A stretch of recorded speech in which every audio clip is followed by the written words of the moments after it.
네, 오늘 거룩한 주일 아침 여러 가지로 이렇게 불안하고 또 혼란스럽고 두려운 그런 인생의 광야 한복판에서 우리 하나님을 의지하며 또한 광야에서 들려주시는 하나님의 세미한 그런 음성을 듣기 위해서 예배의 자리를 지켜내시는 우리 사랑하는 그린빌 가족들에게 하나님께서 지난날의 모든 상처들은 다 싸매 주시고 아픔은 고쳐주시고 새로운 꿈과 소망으로 다시 일어서는 그런 귀한 은혜가 우리 모두에게 있기를 간절히 기원합니다. 우리 창세기부터 요한계시록까지 말씀 대장정, 오늘은 학계의 말씀입니다. 학계 선지자는 그 이름의 뜻이 축제, 페스티벌, 절기 이런 뜻을 갖고 있습니다.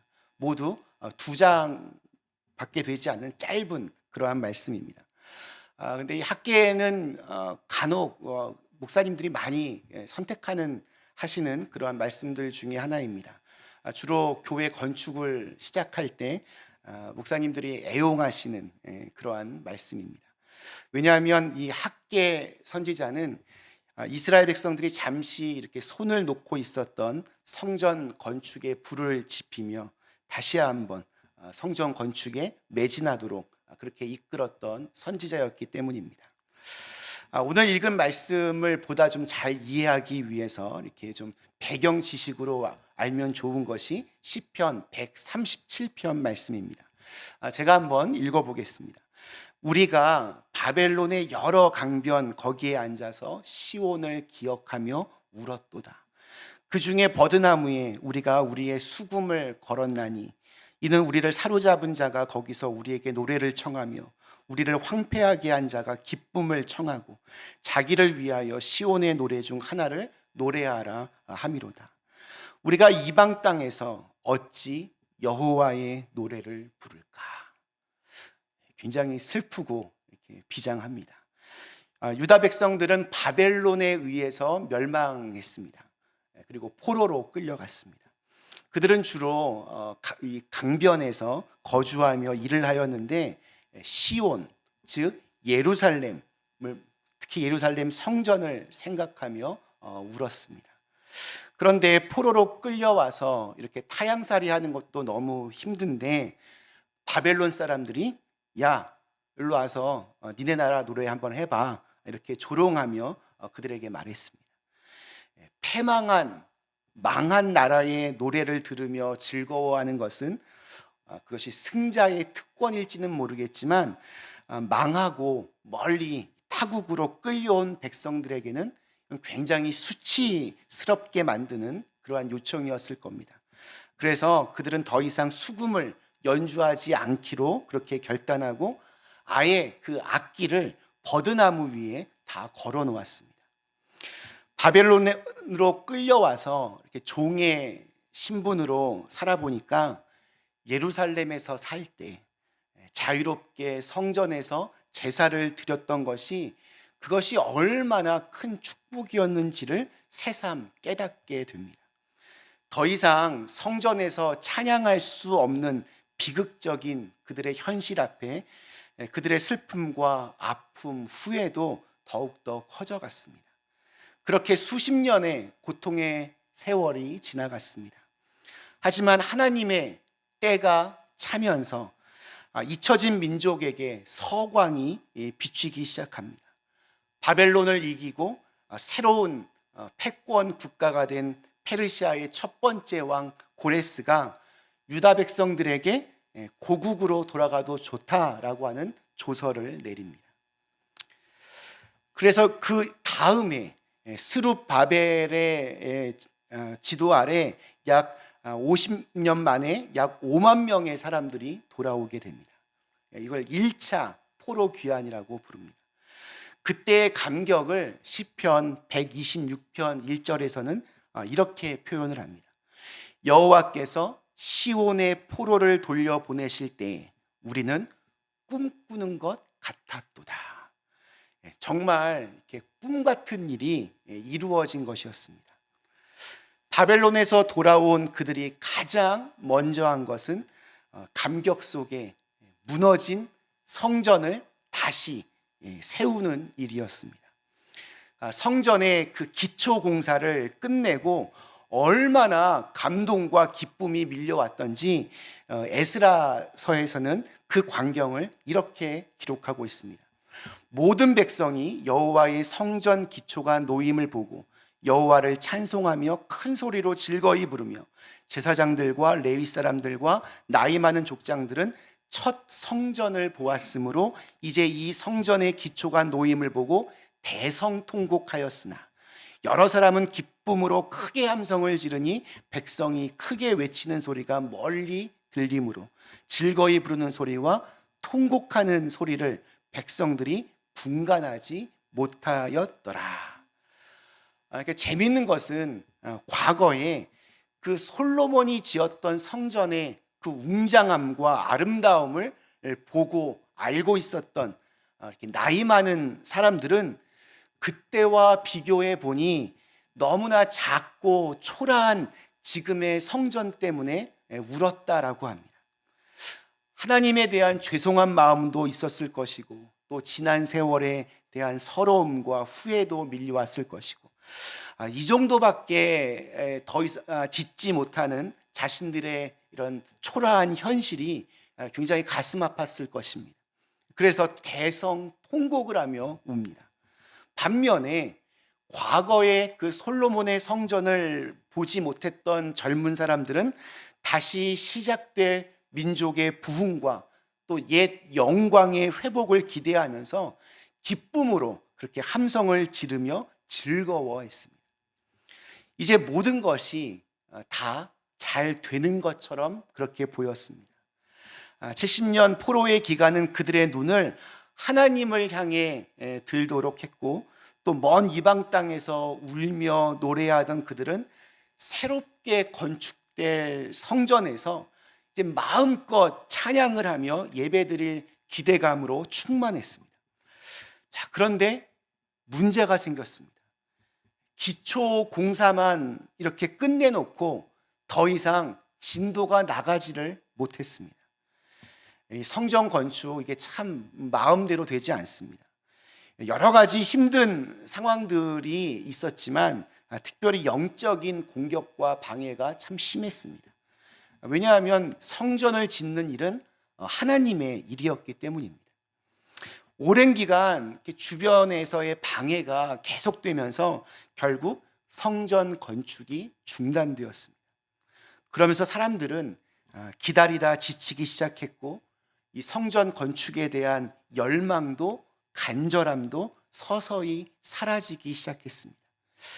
돌아온 이 유대 땅에서 예루살렘에서 먹고 사는 문제도 생각해야 했습니다. 그래서 성전 건축에 대한 마음은 자꾸만 이렇게 뒤로 밀리기 시작했습니다. 아침 저녁으로 변하는 것이 사람의 마음이라고 하는데 딱 그러했습니다. 성전을 향하던 그들의 그 거룩한 일소는 어느덧 자신들의 집, 그런 구들장을 놓고 지붕을 이렇게 이고 먹고 살 밭을 일구는 그런 아주 현실적인 일손이 되고 맙니다. 공사가 이렇게 진행하다만 그 흉물스럽게 변해가는 성전의 모습을 이렇게 옆으로 하고 온통 관심은 새로 지은 자신들의 집을 어떻게 꾸밀 것인지 또 어디서 어떻게 농사를 지어야 할 것인지 그런 세상적인 먹고 사는 문제에만 집중하게 되었습니다. 그렇게 무려 16년이 지나갔습니다. 아마 그 16년 기간 동안 아이들이 지나가면서 물었을 겁니다. 엄마, 아빠, 저기 저렇게 짓다가만 지저분한 건물은 뭐야? 너무 보기에 흉해. 차라리 저거 헐어버리고 새 집이나 짓지.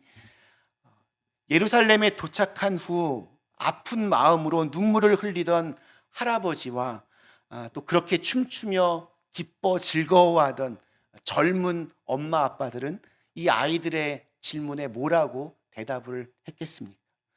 아무것도 아니야. 그냥 나중에 누군가 저기다가 뭘 만들 거야. 이렇게 대충 그냥 얼버무리지 않았겠습니까? 그렇게 매사 그냥 얼버무리는 인생, 당당히 할 말 없이 또다시 자녀들 앞에서 또 세상 앞에서 그렇게 좀 약간 주눅들며 살지 않았겠습니까?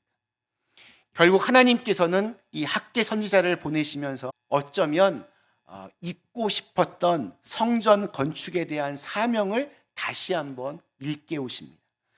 학개의 입술을 통해서 처음 선포된 말씀인 4절 말씀이 굉장히 재미있습니다. 이 성전이 황폐하였거늘 너희가 이때에 판벽한 집에 거주하는 것이 옳으냐.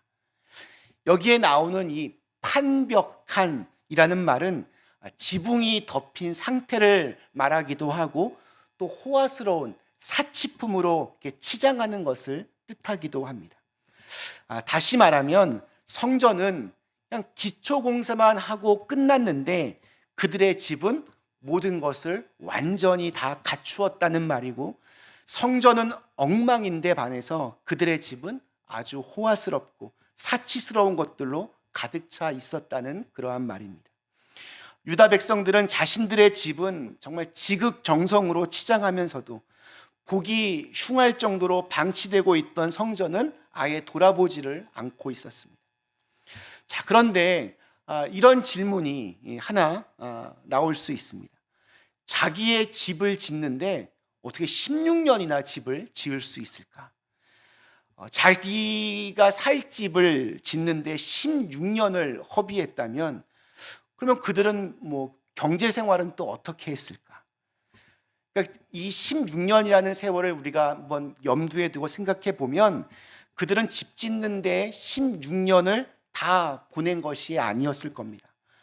먹고 살기 위해서 그렇게 지은 집에 물건들을 다 채워 넣으려고 먹고 살기에 바빠서 하나님의 전을 건축하는 일을 그냥 이렇게 하루 이틀 계속 1년, 10년 계속 이렇게 미루고 있었던 것입니다.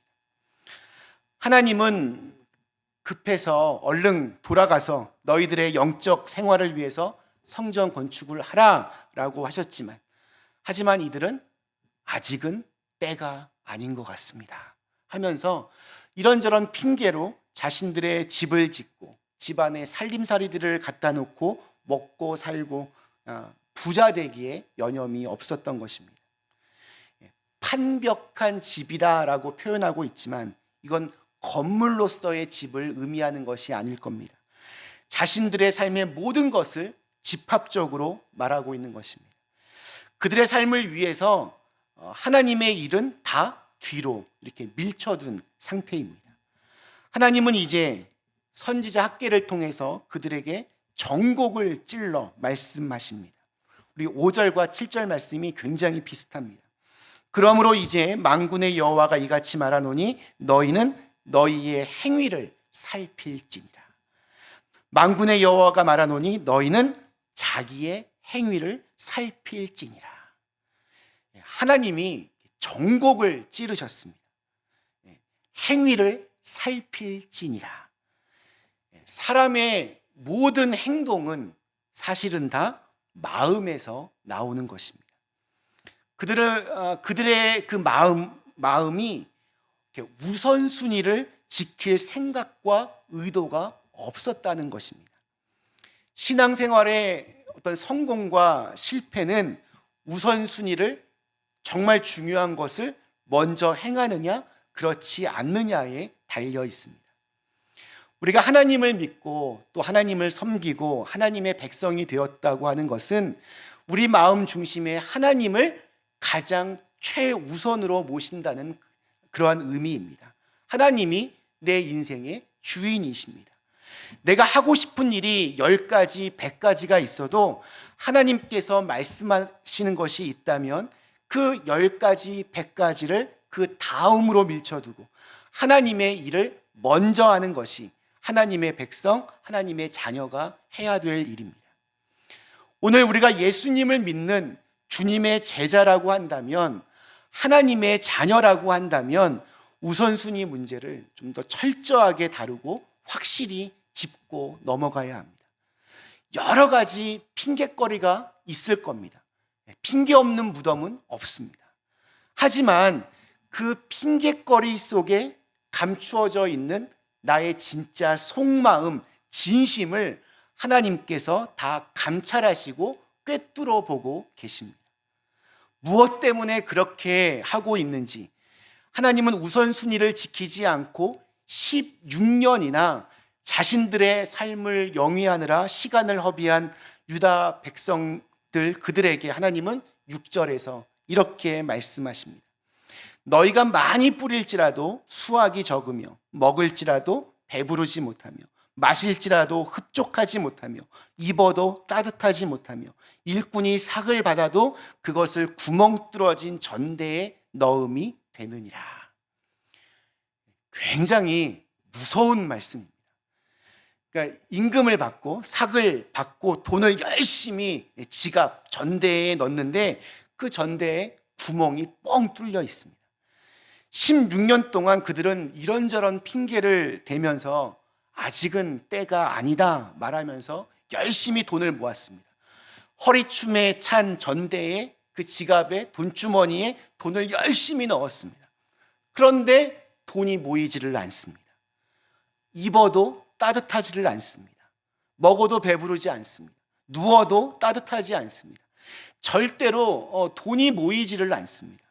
왜 그럴까? 나 진짜 죽도록 열심히 일했는데 왜 이런 일이 벌어질까? 그들은 고민했습니다. 이유는 단 한 가지였습니다. 우리 9절 말씀, 너희가 많은 것을 바랐으나 도리어 적었고 너희가 그것을 집으로 가져갔으나 내가 불어버렸느니라. 남왕군의 여호와가 말하노라, 이것이 무슨 까닭이냐? 내 집은 황폐하였으되 너희는 각각 자기의 집을 짓기 위하여 빨랐음이라. 한마디로 하나님이 불어버렸기 때문이다. 하나님이 전대에 구멍을 뚫어버렸기 때문입니다. 정말 중요한 우선순위를 지키지 아니하고 자기의 삶을 영위하기 위해서 혈안이 되어서 바쁘게 쫓아다녔던 그들 돈이 모이지를 않고 그렇게 열심히 일했는데 삶이 이렇게 나아지지 않았던 이유는 그 모든 근본 원인이 하나님께서 모든 걸 다 쥐고 계셨기 때문입니다. 우리가 하나님 앞에 이 우선순위의 문제를 굉장히 분명하게 인식하고 이것을 결단해야 되는 이유가 바로 여기에 있습니다. 학개를 통한 이 하나님의 경고에 이스라엘 백성들이 정신이 번쩍 들었습니다. 그리고 하나님은 그들을 격려하십니다. 13절, 그때 여호와의 사자 학개가 여호와의 위임을 받아 백성에게 말하여 이르되 여호와가 말하노니 내가 너희와 함께 하노라 하니라. 하나님을 믿으면서 가장 큰 은혜는 하나님께서 나와 함께 하시겠다는 임마누엘의 약속입니다. 여전히 주변의 상황들은 좋지 않지만, 갑자기 모든 게 다 나아지지 않지만 하나님은 그들과 함께 하시면서 고단한 삶에 지친 그들을 위로하실 겁니다. 그리고 그들과 함께 하시면서 그들을 도우실 겁니다. 이것이면 충분합니다. 하나님의 이 위로와 격려의 말에 다시 한번 그들의 심장에 불꽃이 임합니다. 그리고 학개 1장 말씀이 14절과 15절에 이렇게 마무리가 됩니다. 여호와께서 스알디엘의 아들 유다 총독 스룹바벨의 마음과 여호사닥의 아들 대제사장 여호수아의 마음과 남은 모든 백성의 마음을 감동시키시매 그들이 와서 만군의 여호와 그들의 하나님의 전 공사를 하였으니 그때는 다리오 왕 제2년 6째 달 24일이었더라. 하나님의 말씀이 스룹바벨과 여호수아 그리고 백성들의 마음을 다시 깨어나게 했습니다. 그들의 상황 바뀐 것은 하나도 없었습니다. 여전히 주변에 반대와 방해 공작들이 있었고 여전히 물자도 인력도 부족했습니다. 그러나 가장 중요한 그들의 마음이 바뀌었습니다. 그들의 자신들의 처지와 상황에서 그들은 움직이기 시작했습니다. 우리 1절에 보면 처음 학개에게 하나님의 말씀이 임한 것이 6월 1일이었는데 불과 24일, 24일 만에 성전 공사를 다시 시작하게 된 것입니다. 성전 완공은 4년 후에 이루어집니다. 그러니까 4년 동안 공사할 내용을 23일 만에 다 그 준비를 끝내고 시작했다는 겁니다. 이 이야기는 온 백성이 한 마음으로 전력을 다하여 이 일에 매달리기 시작했다는 것을 말해줍니다. 지금은 이 학개 선지자 때처럼 어떤 건물로서의 성전을 짓는 시대는 아닙니다. 사도 바울이 뭐라고 말합니까? 우리가 하나님의 성전이라고 했습니다. 혹시 지금 우리 삶의 성전이 제대로 지어지지 않고 더러운 채 방치되고 있는 부분은 없으십니까?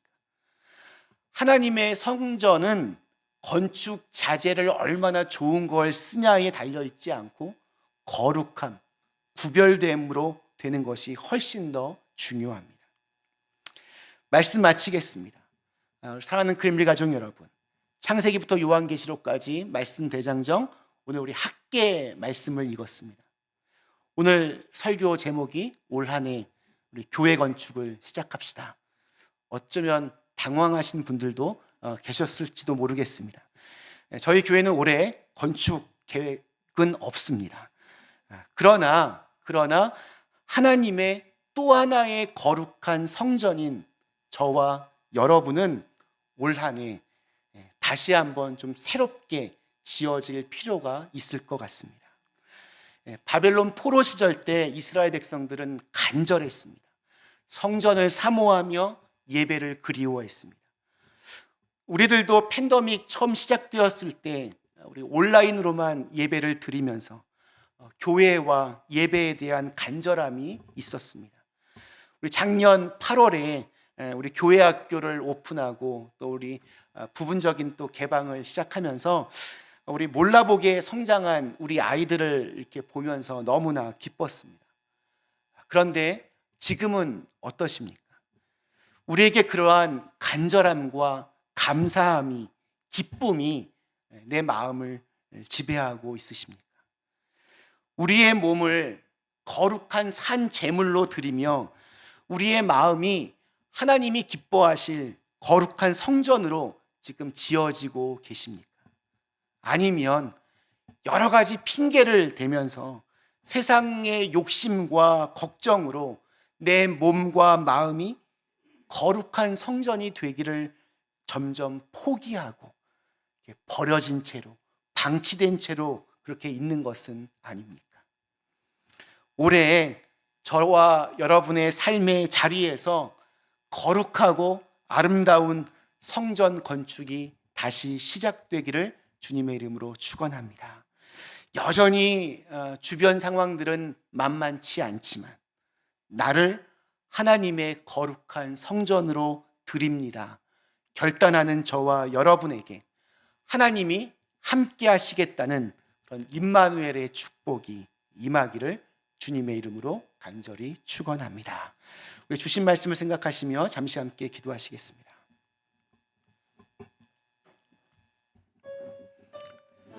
이 시간 함께 우리 결단하며 하나님, 오늘 학개 성전 건축에 대한 말씀, 우리의 몸은 하나님의 거룩한 성전이라고 했습니다. 얼마나 귀하고 거룩한 그러한 존재인지도 잊어버리고 애써 외면하고, 그래서 우리의 몸을 하나님의 거룩한 성전으로 드리지 못하고 버려진 채 방치되고 있는 것은 아닌지 돌아보게 됩니다. 하나님의 말씀이 임할 때, 또 임마누엘의 하나님이 함께 하실 때 이 성전은 다시 새롭게 건축되어지고 또 새롭게 활기를 띠게 되었습니다. 저희들도 올 한 해 여전히 우리 주변의 상황들은 나아지는 것이 없고 여전히 어둡고 불안하고 흔들리지만, 다시 한번 적어도 우리의 마음속에서 나의 성전은 정말 굳세게 아름답게 거룩하게 신실하게 잘 지어질 수 있도록 인도하여 주시고 축복하여 주시옵소서. 우리 함께 같이 결단하며 기도하겠습니다. 기도하시겠습니다. 아버지 하나님, 오늘 함께 같이 이 시간 주님의 은혜 안에서 저희를 다시 한번 돌아보게 됩니다. 올 한 해를 이제 이렇게 시작하면서 다시 한번 주님의 성전으로서 부끄럽지 않는 그런 사람들로 살아가기를 원합니다. 주님 도와주시고 저에게 은혜를 더하여 주시고 주님 하나님의 말씀에 대한 갈망이 있게 도와주시고 열망이 있게 도와주시고 간절함이 있게 도와주시고 늘 사모함이 있게 도와주시고 감사함이 있게 도와주시고 우리의 삶 속에서 정말 하나님의 것이 이렇게 뒤로 하나님을 향한 것이 뒤로 물러나지 않도록 도와주시고 아버지 정말 하나님과 전적으로 살아갈 수 있는 진짜 크리스찬으로 진짜 하나님의 자녀로 살아갈 수 있도록 주님께 도와주시옵소서. 주님께 도와주시옵소서. 충만함을 더하여 주시고 은혜 가운데 저희 속에서 임하여 주시고 주님께 도와주시옵소서.